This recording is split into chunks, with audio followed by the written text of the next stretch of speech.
Bismillahirrahmanirrahim. Assalamualaikum warahmatullahi wabarakatuh. Kembali lagi di channel Pemuda Desa. Kali ini saya akan berbagi tips buat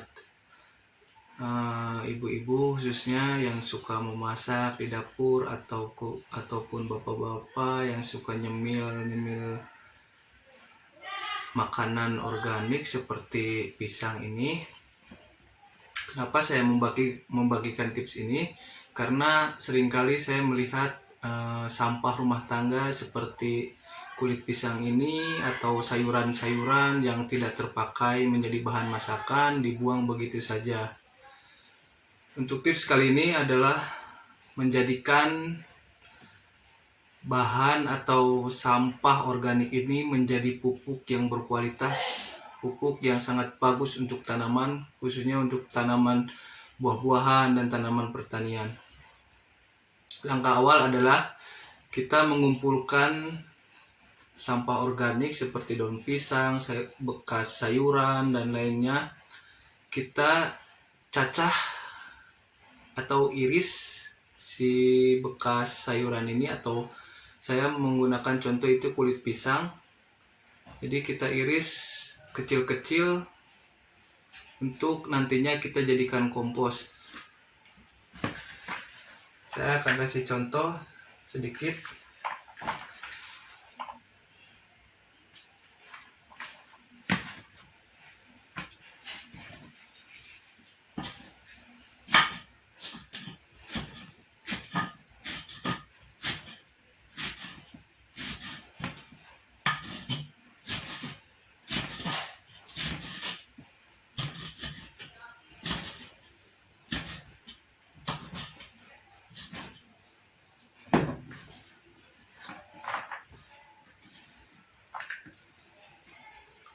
Nah, jadi seperti ini.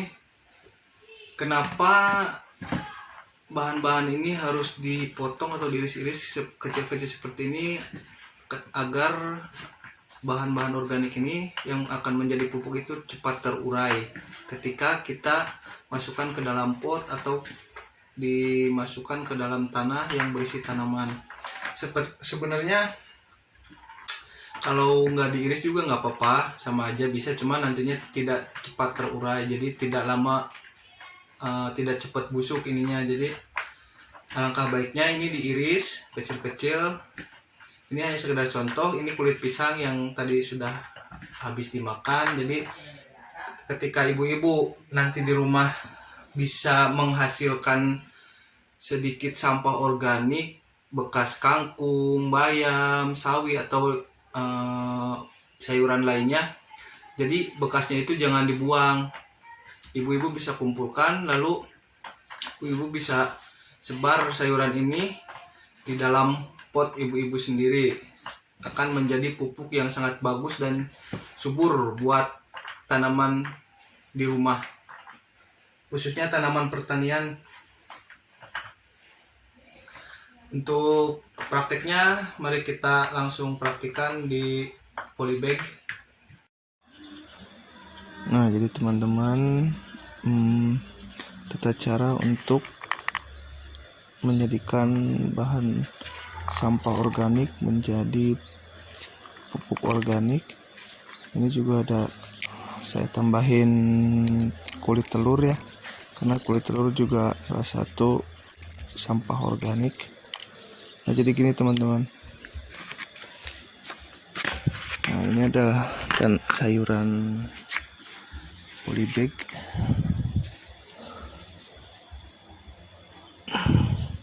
Pertama-tama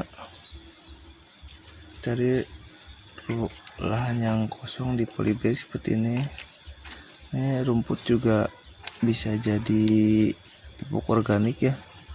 Kita cuman mencabutnya, terus lalu biarkan di polybag seperti ini, karena ikan ini akan menjadi pupuk organik.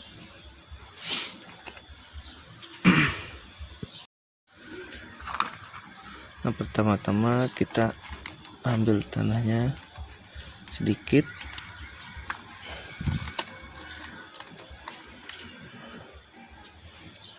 sampai seperti ini.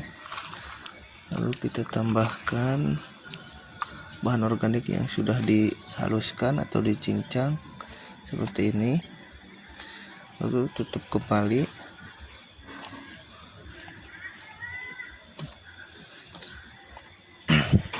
Isikan semua bahan organik ini ke dalam pot yang ada di rumah. Jadi bahan organik ini berfungsi untuk menggemburkan tanah. Jadi teman-teman bisa bedakan tanah yang memakai pupuk organik dan tanah yang memakai pupuk kimia. Seperti ini ya. Ini masih ada, kita isikan ke pot-pot yang lain dan hasilnya tuh seperti ini, kangkung. Ini polybag kedua.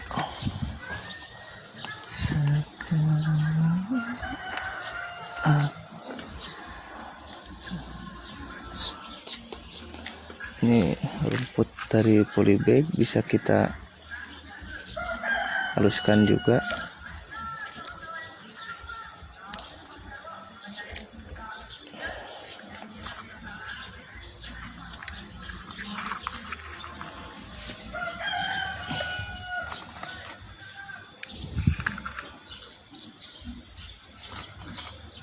Lalu tutup kembali.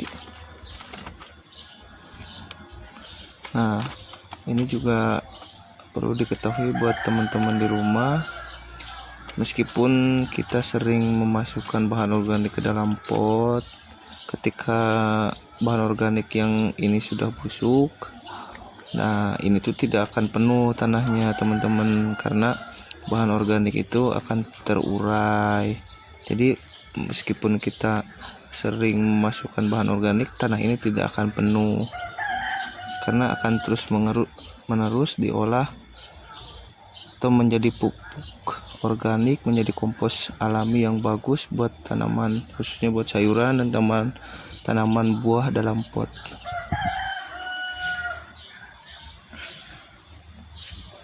Ini cuman ada beberapa polybag, nanti kita sekalian panen.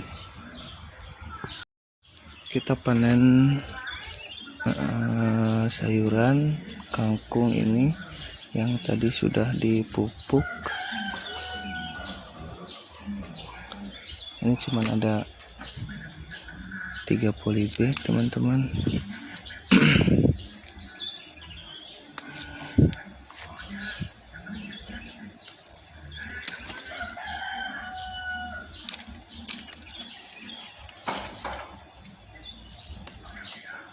Nah, pupuk ini fungsinya, pupuk organik ini untuk merangsang pertumbuhan tunas baru.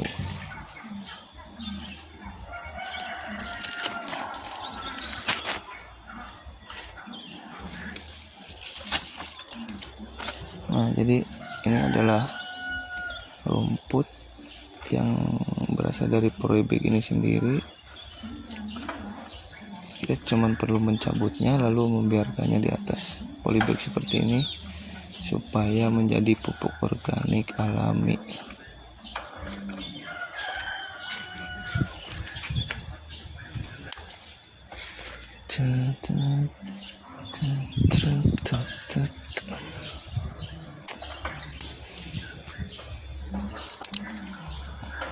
Ini baru berusia 3 minggu teman-teman kangkungnya, jadi 3 minggu kita udah bisa panen kalau kita menggunakan pupuk organik.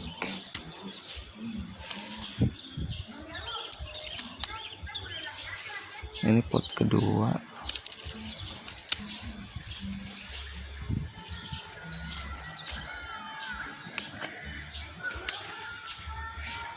Ini pot ketiga.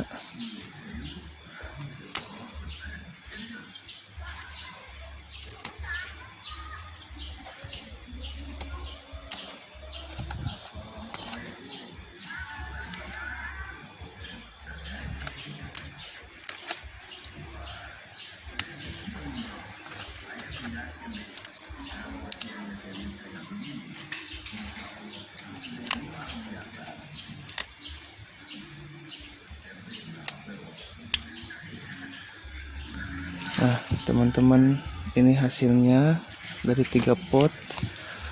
Teman-teman bisa lihat ya, kita nggak perlu beli cuman buat untuk 1 kali makan.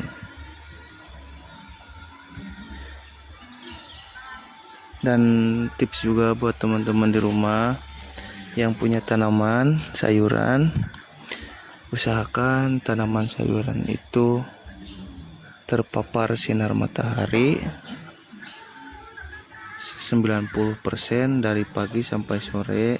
Jadi sayuran itu tidak boleh ternaungi atau tidak boleh berada di satu naungan seperti di pekarangan rumah yang terhalang oleh genteng atau kanopi atau di bawah pohon-pohonan. Jadi usahakan sayuran itu harus terpapar sinar matahari atau benar-benar terkena sinar matahari 90% dari pagi sampai sore. Jadi teman-teman jangan menanam sayuran itu di pekarangan yang tidak terkena sinar matahari, karena tidak akan subur tanamannya. Tanaman sayuran itu perlu sinar matahari sekira 90% untuk pertumbuhannya ya. Nah, terima kasih buat teman-teman yang udah nonton videonya. Semoga ilmunya bermanfaat, semoga panjang umur, supaya kita tetap bisa bertemu lagi di video selanjutnya. Karena sesungguhnya ilmu yang bermanfaat adalah ilmu yang dibagikan. Ini hasilnya, kita panen 3 pot doang, teman-teman bisa lihat.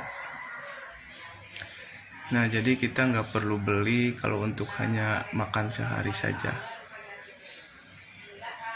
Lumayan kan? Dan hasilnya kalian bisa lihat, kangkungnya tidak kena ulat, tidak kena hama, karena saya menggunakan pupuk organik. Ini hanya 3 polybag loh. Lumayan kan? Jadi teman-teman usahakan, apalagi ibu-ibu yang sering di dapur pasti sering mengolah masakan yang berasal dari sayuran seperti ini, kangkung. Nah, ini juga nantinya batang-batang tuanya yang kangkung ini akan menjadi pupuk, akan saya olah kembali. Terima kasih buat teman-teman, jangan lupa like dan subscribe channelnya supaya saya bisa tetap berbagi ke teman-teman. Salam lestari. Wassalamualaikum warahmatullahi wabarakatuh.